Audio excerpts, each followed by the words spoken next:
Bismillahirrahmanirrahim. Assalamualaikum warahmatullahi wabarakatuh. Waalaikumsalam warahmatullahi wabarakatuh.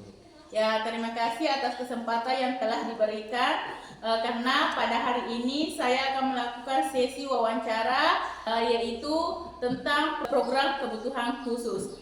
Nah, di samping saya ini ada Bapak Andika Harmawi selaku guru kelas 1. Sebelum kita memasuki sesi wawancara, saya akan memaparkan tentang program kebutuhan khusus. Program kebutuhan khusus atau biasa disingkat dengan PKK merupakan pendidikan yang dirancang untuk memenuhi kebutuhan belajar murid penyandang disabilitas sesuai dengan karakteristik, hambatan, potensi dan kebutuhannya. Nah, program ini disusun berdasarkan hasil identifikasi dan asesmen sehingga layanan yang diberikan dapat membantu murid berkembang secara optimal dalam aspek akademik maupun non-akademik. Adapun identifikasi program kebutuhan khusus dilakukan dengan mengamati kondisi murid, mengidentifikasi hambatan dan potensi yang dimiliki, memetakan kebutuhan layanan, menentukan prioritas program, serta merencanakan kolaborasi dengan berbagai pihak yang terlibat dalam pendidikan murid. Kasus yang dipilih adalah Muhammad April Anugrah atau biasa dikenal dengan Ahmad, yaitu murid kelas 1 SD yang menunjukkan hambatan pada aspek interaksi sosial, komunikasi, perilaku, sensori motorik, dan kemandirian. Untuk wawancara kita hari ini saya akan mengajukan pertanyaan ke Bapak. Kira-kira bagaimana karakteristik Ahmad dalam kegiatan pembelajaran sehari-hari?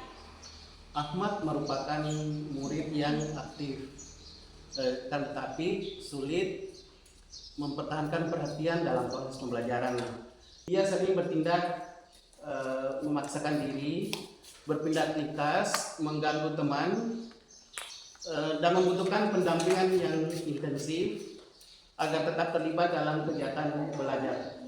Oh iya. Kira-kira potensi apa yang dimiliki Ahmad yang dapat dikembangkan lebih lanjut? Ahmad memiliki kemampuan motorik halus yang cukup baik.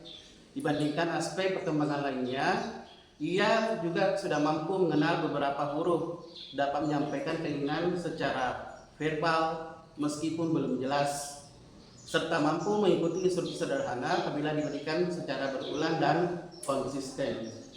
Ya, apa yang mempengaruhi proses belajar Ahmad? Hambatan yang paling berpengaruh adalah kemampuan konsentrasi yang sangat rendah, kesulitan berkomunikasi secara jelas, perilaku impulsif, serta keterbatasan dalam memahami aturan sosial dan berinteraksi dengan teman sebaya. Elemen program kebutuhan khusus apa yang paling sesuai dengan kebutuhan Ahmad? Elemen yang paling sesuai adalah interaksi sosial, komunikasi, perilaku sensorik motorik, dan kemandirian karena seluruh aspek tersebut masih memerlukan pengembangan yang berkelanjutan. Selanjutnya, bagaimana capaian pembelajaran dapat disesuaikan dengan kondisi Ahmad?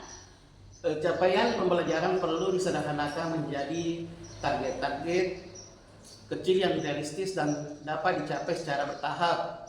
Pembelajaran harus menggunakan media konkret, visual, demonstrasi langsung, dan pengulangan yang konsisten agar Ahmad lebih mudah memahami materi. Ya. Mengapa aspek komunikasi dan perilaku menjadi prioritas layanan?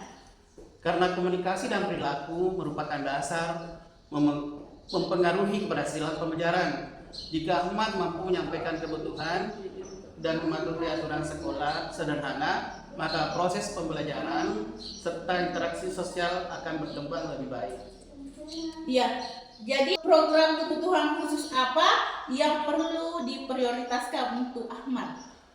Program yang perlu diprioritaskan adalah pengembangan komunikasi fungsional, pengelolaan perilaku, latihan interaksi sosial, pengembangan konsentrasi, dan pembelajaran kemandirian dasar. Nah, kira-kira strategi apa yang dapat digunakan untuk meningkatkan kemampuan sosial Ahmad? Strategi yang dapat digunakan adalah pembelajaran berpasangan, bermain bersama secara terstruktur, pemberian penguatan positif ketika Ahmad berinteraksi dengan baik, serta pembiasaan mengikuti aturan sederhana dalam kelompok. Ya. Oh, kira-kira begitu ya Pak? Ya, Iya. Pak. Bagaimana cara meningkatkan kemandirian Ahmad dalam aktivitas sehari-hari? Kemandirian dapat ditingkatkan melalui latihan dilakukan secara bertahap dan berulang, seperti latihan memakai sepatu, mengacikkan baju dengan benar, membersihkan diri setelah BAB, serta mengenalkan prosedur keselamatan diri menggunakan gambar dan demonstrasi langsung. Ya, jadi anak-anak perlu diperkenalkan ya Pak. Ya, Siapa saja yang perlu dilibatkan dalam pelaksanaan program kebutuhan khusus Ahmad? pihak yang perlu dilibatkan adalah tentunya guru kelas, orang tua, kepala sekolah, guru pendamping khusus, psikolog, terapis bicara, tenaga kesehatan, dan seluruh warga sekolah yang berinteraksi dengan Ahmad. Jadi kita perlu semua terlibat dalam program pelaksanaan program kebutuhan khusus Ahmad. Iya. Kan semua perlu dilibatkan. Bagaimana bentuk kerjasama antara guru dan orang tua? Guru dan orang tua melakukan komunikasi secara rutin mengenai perkembangan Ahmad, menyepakati target yang akan dicapai, serta menerapkan strategi yang sama di sekolah maupun di rumah agar pembelajaran lebih konsisten. Iya. Jadi bagaimana peran tenaga ahli dalam mendukung perkembangan Ahmad? Tenaga ahli berperan dalam melakukan asesmen, memberikan terapi sesuai kebutuhan Ahmad, memberikan rekomendasi program intervensi, serta mendampingi guru dan orang tua dalam melaksanakan program yang tepat.